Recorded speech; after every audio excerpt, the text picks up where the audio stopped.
Hello everyone, welcome back to travel stories by Harsha Nitin.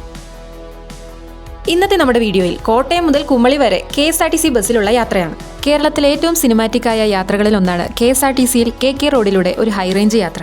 ഇന്ന് NH 183യുടെ ഭാഗമാണ് ഈ റൂട്ട്.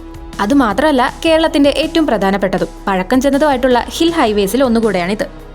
കോട്ടയം KSRTC സ്റ്റാൻഡിൽ നിന്ന് രാവിലെ ഏകദേശം ഒരു 10:30 ടൈമൊക്കെ ആയപ്പോഴാണ് ഞങ്ങൾ ഈ ബസ്സിൽ കയറിയത്. വഴിയിൽ ട്രാഫിക് ബ്ലോക്കൊക്കെ ഉണ്ടായിരുന്നതുകൊണ്ട് 3.5 മണിക്കൂറോളം ടൈം എടുത്താണ് ഞങ്ങൾ കുമളിയിലെത്തിയത്. പോകുന്ന വഴിയിലൊക്കെ നമുക്ക് നല്ല മനോഹരമായിട്ടുള്ള കാഴ്ചകൾ ആസ്വദിച്ചുകൊണ്ട് പോവാം. പണ്ട് ബ്രിട്ടീഷ് കാലത്തൊക്കെ പ്ലാന്റേഷൻ ട്രാൻസ്പോർട്ടിനും ട്രേഡിനും ഈ റൂട്ട് വലിയ പങ്ക് വഹിച്ചിട്ടുള്ളതാണ്. അങ്ങനെ ബസ് ഇപ്പോൾ പൊൻകുന്നം എന്ന സ്ഥലത്ത് എത്തിയിരിക്കുകയാണ്. പൊൻകുന്നം എന്ന നെയിം ബോർഡ് കണ്ടപ്പോൾ തന്നെ ആദ്യം മനസ്സിൽ വന്നത് മലയാള സാഹിത്യ കഥാകൃത്തായ പൊൻകുന്നം വർക്കിയെയാണ്. വോളിബോൾ മത്സരങ്ങൾക്ക് ഏറെ പാരമ്പര്യമുള്ള നാടുകൂടെയാണ് ഈ പൊൻകുന്നം. എല്ലാ വർഷവും ഇവിടെ മഹാത്മാഗാന്ധി മിനി സ്റ്റേഡിയത്തിൽ വോളിബോൾ ടൂർണമെന്റുകൾ സംഘടിപ്പിക്കാറുണ്ട്. പിന്നെ കൊല്ലം തേനി ഹൈവേയും പുനലൂർ മൂവാറ്റുപുഴ ഹൈവേയും ഇവിടെയാണ് ജോയിൻ ചെയ്യുന്നത്. കോട്ടയത്ത് നിന്നും സ്റ്റാർട്ട് ചെയ്യുന്ന ഈ ബസിന്റെ മെയിൻ സ്റ്റോപ്പുകളാണ് പൊൻകുന്നം, കാഞ്ഞിരപ്പള്ളി, മുണ്ടക്കയം, കുട്ടിക്കാനം, പീരുമേട്, വണ്ടിപ്പെരിയാർ, കുമളി.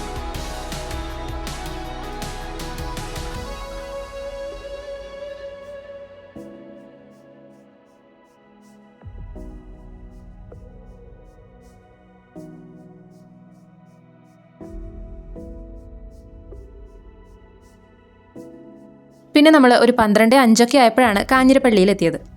കോട്ടയം ജില്ലയുടെ കിഴക്കൻ മലയോര മേഖലയാണ് കാഞ്ഞിരപ്പള്ളി. ഹൈറേഞ്ചിന്റെ കവാടം എന്നൊക്കെ കാഞ്ഞിരപ്പള്ളി അറിയപ്പെടുന്നുണ്ട്. റബ്ബറാണ് ഇവിടുത്തെ പ്രധാന കൃഷി. അത്യാവശ്യം വലിയൊരു ടൗൺ തന്നെയാണിത്. പിന്നെ ഇവിടുത്തെ മറ്റൊരു പ്രത്യേകത, കേരളത്തിലെ തന്നെ ഏറ്റവും കൂടുതൽ മഴ ദിവസങ്ങളിൽ ലഭിക്കുന്ന പ്രദേശങ്ങളിൽ ഒന്നുകൂടെയാണ് ഇവിടെ. അതുകൊണ്ടും കൂടെയാണ് ഈ പ്രദേശത്തെ റബ്ബർ തോട്ടങ്ങളിൽ നിന്ന് ലാറ്റക്സ് കൂടിയ അളവിൽ ലഭിക്കുന്നത്. ഇവിടെ നിന്നാണ് യാത്രയുടെ സ്വഭാവം പതിയെ മാറി തുടങ്ങുന്നത്. ചൂട് കുറഞ്ഞ് കാറ്റ് തണുക്കാൻ തുടങ്ങും.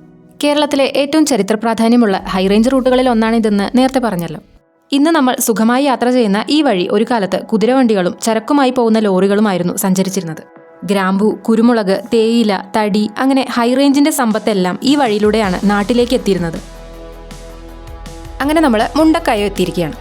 മണിമലയാറിന്റെ തീരത്തുള്ള ഒരു ചെറിയ ടൗണാണ് മുണ്ടക്കയം. ഇടുക്കി ജില്ലയായി വളരെ അടുത്ത് സ്ഥിതി ചെയ്യുന്ന ഒരു സ്ഥലം കൂടെയാണിത്. ഇവിടെ നിന്ന് വെറും 15 കിലോമീറ്റർ മാത്രമാണ് കുട്ടിക്കാനത്തേക്കുള്ളത്. മുണ്ടക്കയം എന്നത് KK റോഡിന്റെ ഒരു പ്രധാന ജംഗ്ഷനാണ്. ഇവിടെ നിന്നാണ് യഥാർത്ഥ ഹൈറേഞ്ച് യാത്ര തുടങ്ങുന്നത്.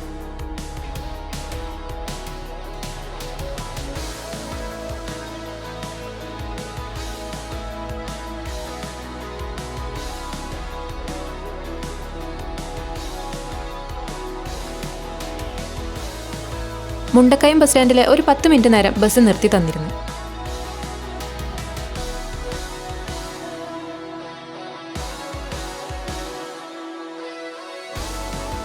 മുണ്ടക്കയം കഴിഞ്ഞാൽ പിന്നെ ഹൈറേഞ്ചിന്റെ കാഴ്ചകൾ തുടങ്ങുകയാണ്. റോഡിന്റെ ഭംഗി മറ്റൊരു ലെവലിലേക്ക് മാറും. ഹെയർപിൻ വളവുകൾ, മലമുകളിൽ നിന്ന് കാണുന്ന താഴ്വരകൾ, മഴക്കാലത്താണെങ്കിൽ മഞ്ഞ് നിറഞ്ഞ കാഴ്ചകൾ. അങ്ങനെ ഈ റൂട്ടിലെ ഓരോ വളവും ക്യാമറയിൽ പകർത്തണമെന്ന് തോന്നും. കോട്ടയത്തിന്റെ താഴ്വരകളിൽ നിന്ന് തുടങ്ങി ഇടുക്കിയുടെ തണുത്ത മലമുകളിലേക്ക് കയറിപ്പോകുന്ന ഈ യാത്ര ഒരു സാധാരണ റോഡ് ട്രിപ്പ് അല്ല. ഓരോ കിലോമീറ്ററിനും ഓരോ കഥകളാണ് പറയാനുള്ളത്.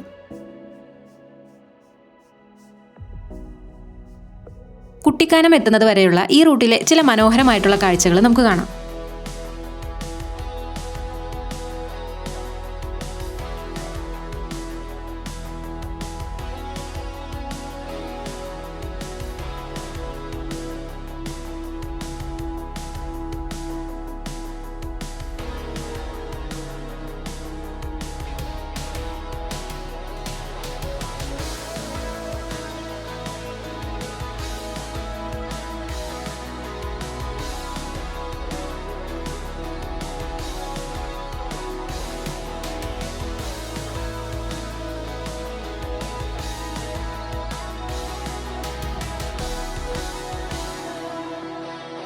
ബസിന്റെ അടുത്ത സ്റ്റോപ്പ് എന്ന് പറയുന്നത് കുട്ടിക്കാനമാണ്. വളരെ മനോഹരമായ ഒരു വിനോദസഞ്ചാര കേന്ദ്രമാണ് കുട്ടിക്കാനം. പീരുമേട് താലൂക്കിൽ ഉൾപ്പെടുന്ന ഒരു ചെറിയ ടൗണാണിത്.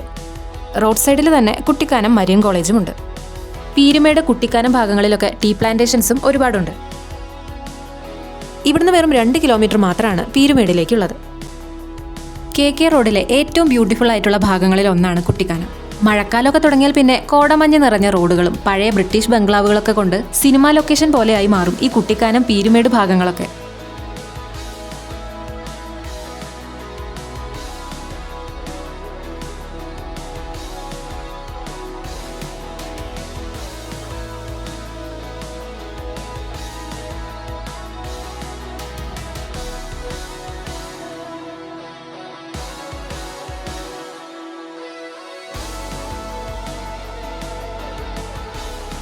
കുട്ടിക്കാനം മുതൽ കുമ്മളി വരെ നമുക്ക് പീസ്ഫുൾ ആയിട്ടുള്ള ഒരുപാട് കാഴ്ചകൾ കാണാം.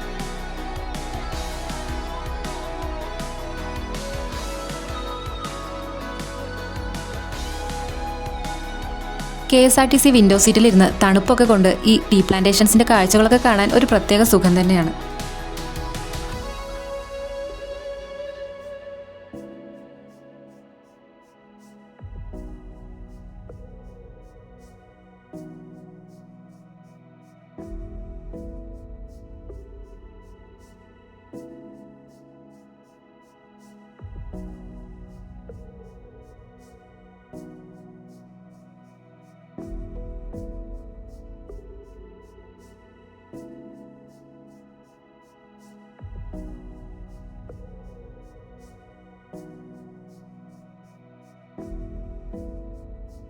അങ്ങനെ ടീ പ്ലാന്റേഷൻസിന്റെ കാഴ്ചകളൊക്കെ കഴിഞ്ഞ് യാത്ര തുടരുമ്പോൾ കാടുകളുടെ കാഴ്ചകളാണ് പിന്നെ കാണാൻ തുടങ്ങുക.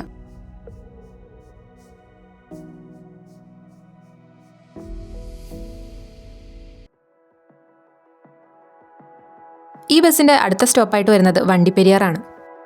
ഇടുക്കി ജില്ലയിലെ ഒരു സുഗന്ധവ്യഞ്ജന ഗ്രാമമാണ് വണ്ടിപ്പെരിയാർ. ഈ ടൗണിന് തൊട്ടടുത്തുകൂടെ തന്നെ പെരിയാർ റിവറും ഒഴുകുന്നുണ്ട്. വണ്ടിപ്പെരിയാറിൽ നിന്ന് വെറും 18 കിലോമീറ്റർ ദൂരം മാത്രമാണ് തേക്കടി കുമളിയിലേക്ക് വരുന്നത്.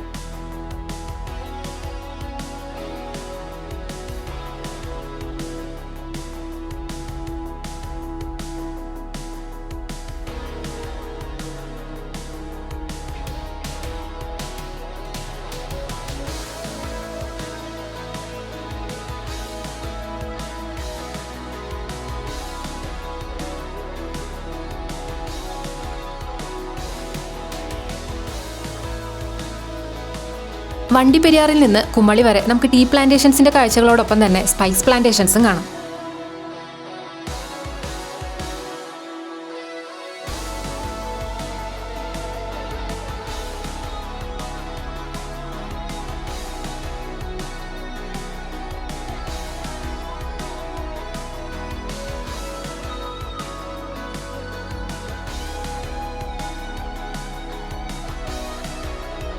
അങ്ങനെ യാത്ര തുടരുമ്പോൾ കാടുകൾ കൂടുതൽ ഡെൻസായി തുടങ്ങും. അതുപോലെ തന്നെ ചീവീടിന്റെ ശബ്ദവും കൂടി വരികയായിരുന്നു. കുമളിയുടെ ഇൻട്രസ്റ്റിംഗ് ആയിട്ടുള്ള ഒരു പാർട്ടാണ് ഇവിടുത്തെ സ്പൈസ് കൾച്ചർ. കുമളി ടൗണിലേക്ക് കയറുമ്പോൾ തന്നെ സ്പൈസുകൾ വിൽപ്പനയ്ക്ക് വെച്ചിട്ടുള്ള ഒരുപാട് ഷോപ്പുകൾ കാണാം. കേരളത്തിൻ്റെയും തമിഴ്നാടിൻ്റെയും അതിർത്തിയിലുള്ള ഒരു ചെറിയ ഹൈ റേഞ്ച് ടൗൺ ആണ് കുമളി അല്ലെങ്കിൽ തേക്കടി. പക്ഷെ ടൂറിസം കാരണം ഏറ്റവും ലൈവായി നിൽക്കുന്ന ഒരു സ്ഥലം കൂടെയാണ് ഇവിടെ. ഒരുപാട് കാഴ്ചകളാണ് നമുക്കിവിടെ കാണാനുള്ളത്. തേക്കടിയിലെ കാഴ്ചകൾ ഉൾപ്പെടുത്തിയിട്ടുള്ള വീഡിയോ ചാനലിൽ അവൈലബിൾ ആണ്. അത് കാണാത്തവർക്കായി വീഡിയോയുടെ ലിങ്ക് ഞാൻ ഡിസ്ക്രിപ്ഷനിൽ കൊടുക്കാം. പിന്നെ ഈ കോട്ടയം കുമളി റൂട്ടിലൂടെയുള്ള യാത്രയുടെ ഏറ്റവും വലിയ പ്രത്യേകത അതിൻ്റെ ഡെസ്റ്റിനേഷൻ അല്ല കേട്ടോ, ആ യാത്ര തന്നെയാണ്. അങ്ങനെ നമ്മൾ കുമളി തേക്കടി ടൗണിലേക്ക് എത്തിയിരിക്കുകയാണ്. ഈ റൂട്ടിലെ നിങ്ങൾക്ക് ഏറ്റവും ഇഷ്ടപ്പെട്ട സ്പോട്ട് ഏതാണെന്നുള്ളത് കമൻറ്റ് ചെയ്യാൻ മറക്കരുത്. പിന്നെ ഈ വീഡിയോ ഇഷ്ടപ്പെടുകയാണെന്നുണ്ടെങ്കിൽ ലൈക്ക് ചെയ്യുകയും ഷെയർ ചെയ്യുകയും പിന്നെ ചാനൽ ഒന്ന് സബ്സ്ക്രൈബും ചെയ്തു വെച്ചോളൂ. അപ്പോൾ ഇതുപോലുള്ള മനോഹരമായ യാത്രകളുമായി നമുക്ക് വീണ്ടും കാണാം.